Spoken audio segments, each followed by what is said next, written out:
अरे ये क्या! जगन्नाथ महाप्रभु 56 भोग छोड़कर एक गरीब भक्त की गर्म खिचड़ी चुराने क्यों निकल पड़े? बहुत प्राचीन समय की बात है। समुद्र की गर्जना और शंखनाद के बीच स्थित जगन्नाथ मंदिर अपनी भव्य परंपराओं, नियमों और 56 भोग के लिए विख्यात था। प्रतिदिन प्रभु जगन्नाथ के लिए उत्तम से उत्तम व्यंजन बनाए जाते। घी से भरी खीर, मिठाइयाँ, अन्न, पकवान, सब कुछ शुद्धता और विधि के साथ अर्पित किया जाता। सेवालतों और राजाओं का विश्वास था कि इतना वैभव ही प्रभु को तृप्त करता है। पर वे ये भूल गए थे कि जगन्नाथ महाप्रभु स्वाद के नहीं, भाव के भगवान हैं। मंदिर से बहुत दूर एक छोटे से गांव में कर्माबाई नाम की एक निर्धन वृद्ध भक्त रहती थी।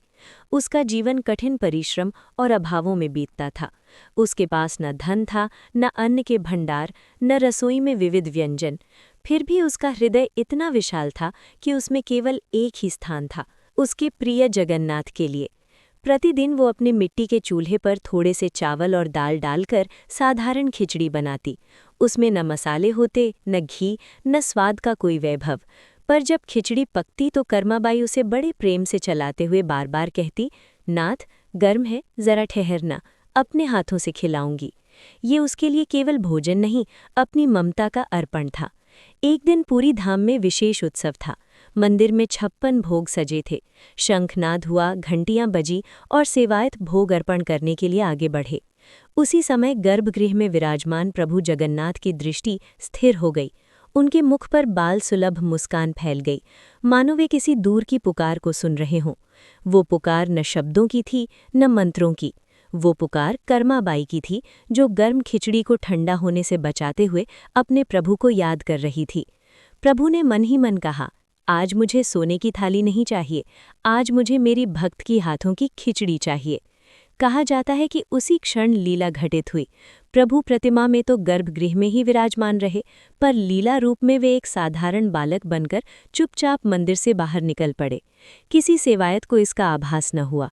उधर कर्माबाई की झोंपड़ी में खिचड़ी तैयार थी। वो पत्तल लगाने ही वाली थी कि उसे लगा जैसे कोई सामने खड़ा हो। उसने देखा, एक नन्हा बालक धूल से सने पांव, आंखों में अजीब सी चमक और चेहरे पर भूख की मासूम पीड़ा। बालक ने कहा, माई, बहुत भूख लगी है। कर्माबाई का हृदय भर आया। उसने बिना कुछ पूछे कहा, आजा नाथ, गर्म है, पर तू तो मेरा ही है। उसने तुरंत गर्म खिचड़ी उस बालक को परोस दी। बालक ने खिचड़ी ऐसे खाई जैसे बरसों से भूखा हो। वो इतनी गर्म थी कि कर्माबाई घबरा गई और बोली, अरे जल जाओगे। बालक मुस्कुराया और बोला, माई, तुम्हारे प्रेम की गर्मी में ये जलन भी आनंद है। ये कहकर उसने पूरी खिचड़ी प्रेम से खा ली और क्षण भर में अदृश्य हो गया।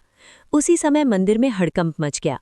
सेवायतों ने देखा कि 56 भोग ज्यों का त्यों रखा है, पर प्रभु की प्रतिमा के हाथों पर गर्म खिचड़ी से जलने के चिन्ह भर आए हैं। सभी स्तब्ध रह गए। ये कैसे संभव है? रात को राजा को स्वप्न आया। स्वप्न में स्वयं जगन्नाथ महाप्रभु प्रकट हुए और बोले, राजा, आज मैं महाभोग छोड़कर अपनी भक्त कर्माबाई की खिचड़ी खाने गया था। वो बेस्वाद थी, पर उसमें जो प्रेम था उसने मुझे बांध लिया। अगली सुबह राजा स्वयं कर्माबाई की झोंपड़ी पर पहुंचा। वहां न वैभव था, न सोना चांदी, बस एक साधारण चूल्हा और सच्ची भक्ति। राजा ने हाथ जोड़कर कहा, माता, आज आपने प्रभु को तृप्त किया है। कर्माबाई ये सुनकर रो पड़ी और बोली, राजन, मैंने तो बस अपने नाथ को खिलाया जैसे रोज खिलाती हूँ। इस लीला के बाद सभी समझ गए कि भगवान को भोग की भव्यता नहीं, भक्त के हृदय की सच्चाई चाहिए। 56 भोग भी तब फीके पड़ जाते हैं जब भक्त की रसोई में प्रेम उबल रहा हो। इस जगन्नाथ लीला का सार यही है, भगवान सोने की थाली नहीं देखते, वे हाथों की ममता और हृदय का भाव देखते हैं। जहाँ प्रेम सच्चा होता है, वहीं जगन्नाथ महाप्रभु स्वयं चोरी करने चले आते हैं। जय जगन्नाथ।